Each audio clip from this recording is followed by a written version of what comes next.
Pourquoi cet ouvrage n'est-il pas un livre de plus sur la maçonnerie?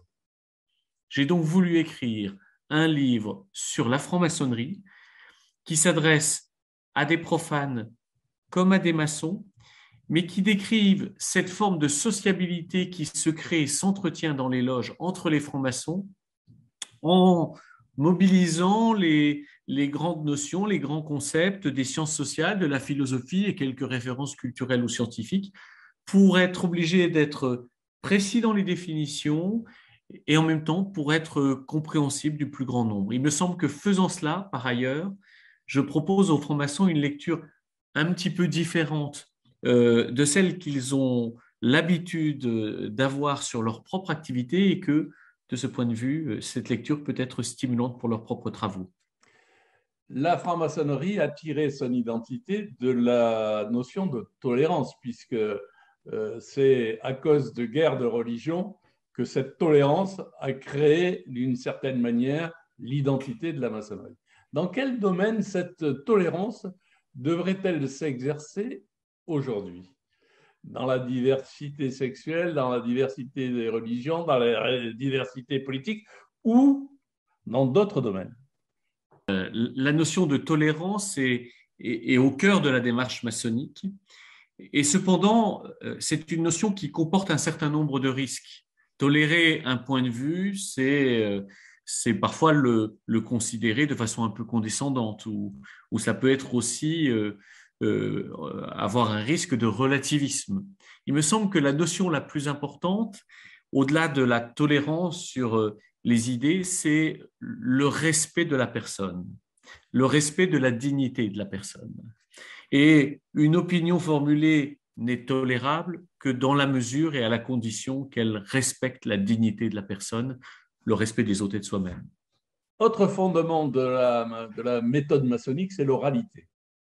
La question qu'on peut se poser, c'est est-ce que cette méthode fondée sur l'oralité est encore efficace de nos jours pour sustenter, pour développer la fraternité et la solidarité? Ou alors faut-il envisager plus d'écrits, plus d'actions? L'expérience du confinement et du maintien de nos travaux en distanciel sous une forme non rituelle pendant la crise sanitaire nous a montré à quel point, au-delà de l'oralité, ce qui importait vraiment dans l'expérience singulière que nous avons ensemble, c'est la rencontre et notamment ce qui se joue de très fort dans une rencontre physique.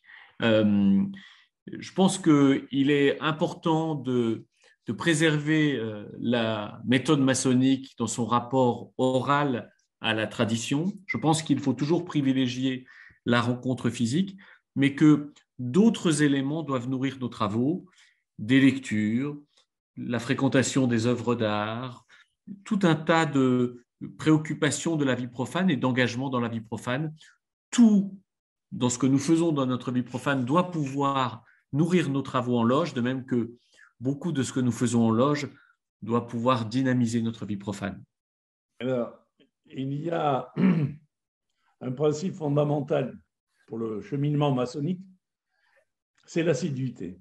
Mais en même temps, on recommande aux maçons de voyager. Est-ce que, quelque part, assiduité et voyage ne sont pas, d'une certaine manière, des oxymores, voire des antinomies? C'est difficile de pouvoir tout faire en même temps. Il y a des temps où on voyage plus et des temps où on est un peu moins assidu. L'assiduité est quand même nécessaire parce que c'est ce qui permet de, d'engager un vrai travail personnel en s'intégrant pleinement dans l'identité d'une loge qui est en train de se construire. Et je pense que de ce point de vue-là, l'assiduité, qui est un élément peut-être différenciant pour la franc-maçonnerie par rapport à d'autres formes d'engagement, est quelque chose qui doit être très important. L'expérience nous montre que ce sont souvent les frères et les sœurs les plus assidus qui, par ailleurs, voyagent le plus. Alors, vous avez parlé de frères et de sœurs. Parlons un peu de mixité. Peut-on parler d'universalité si les francs-maçons continuent d'exclure les femmes? Et peut-on tolérer que certaines obédiences, hommes ou femmes, souhaitent travailler entre hommes et entre femmes? Alors, c'est un grand sujet de débat sur lequel je me prononce dans ce livre, Franc-maçon. Moi, je suis un tenant de la mixité et je considère que le retard pris par une obédience comme celle à laquelle j'appartiens, le Grand Orient de France, dans son ouverture à l'initiation des femmes et à l'affiliation de sœurs, place cette obédience dans une forme de handicap relatif pour affronter les débats d'aujourd'hui sur l'intersectionnalité. Très vite, le discours prétendument universel du Grand Orient de France, compte tenu de ce début d'expérience sur la mixité, peut être disqualifié comme étant un discours mâle, blanc et réactionnaire. Je pense que c'est un point de vigilance à avoir et un élément stratégique. Pour le reste, je n'ai pas de jugement à porter sur la vie des autres obédiences et de leur choix. Éric Badonnel, quel est votre point de vue de maçon sur le transhumanisme? Est-ce que le transhumanisme, c'est l'idéologie de remplacement post-moderne de l'humanisme traditionnel maçonnique?